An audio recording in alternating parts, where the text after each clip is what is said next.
Sa di inaasahang pagkakataon, muli nga nag-cross ang landas ni Lucy at ni Farah. At hindi ba rin nagbabago itong si Farah? Masama pa rin ang kanyang pagkikitungo dito sa kanyang pinsan na si Lucy. Noong umalis nga sila, ay sinubukan niyang hilain ang kwintas na binigay sa kanya ng kanyang uncle. Ngunit hindi niya ito nakuha sapagkat hindi makakapayag si Farah na makuhang muli ni Lucy ang naturang kwintas. Ang iniisip niya kasi, ang lahat na galing sa kanyang ama ay pagmamay-ari din niya. Kahit ang totoo, hinabili niyon sa kanyang uncle at talagang para sa kanya yun. Walang nagawa si Lucy kundi hayaan na lang muna yon kay Farah.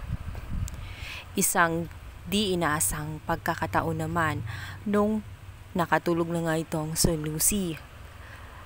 Gitaan ng hating gabi ay muling nabuhay ang astral projection sa kanyang katawan.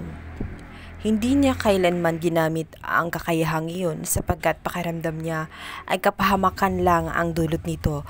Ngunit sa pagkakataong ito ay makakatulong pala ito sa ibang tao dahil sa pangyayari kay Darius, ang dati niyang gamiting na dati ay sinungitan niya. Ngunit talagang pinagtagpo sila ng tadhana. Nagalit kay Darius dahil sa sobrang kasungitan nito at nung tinanggal nga niya ang isa sa kanyang trabahante.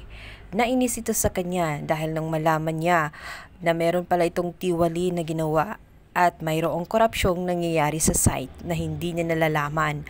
Kaya naman nung malaman niya agad niyang tinanggal ang naturang tauhan, subalit hindi niya alam na yun pala ang magbibigay sa kanyang buhay ng kapahamakan. Mabuti na lamang at may kakayahan itong si Lucy na mag-astral projection. Siya lang ang makakatulong nito kay Darius.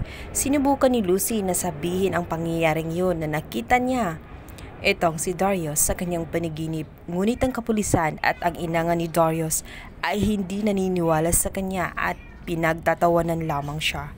Kaya naman sa kagustuhan ni Lucy na makatulong at masolve ang problema, pinuntahan niya ang naturang site kung saan itinapon nga itong si Darius dahil ito nga'y binugbog.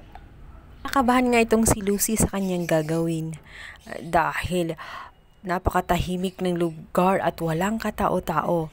Natatakot din ang kanyang kaibigan na baka nga daw makita siya ng mga taong bumugbog kay Darius at baka siya pa ang pagbuntunan.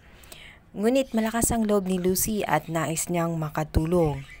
Nang makita nga niya ang bangin kung saan doon itinapon si Darius, ay naawa siya dito at agad niyang sinubukang sagipin itong si Darius.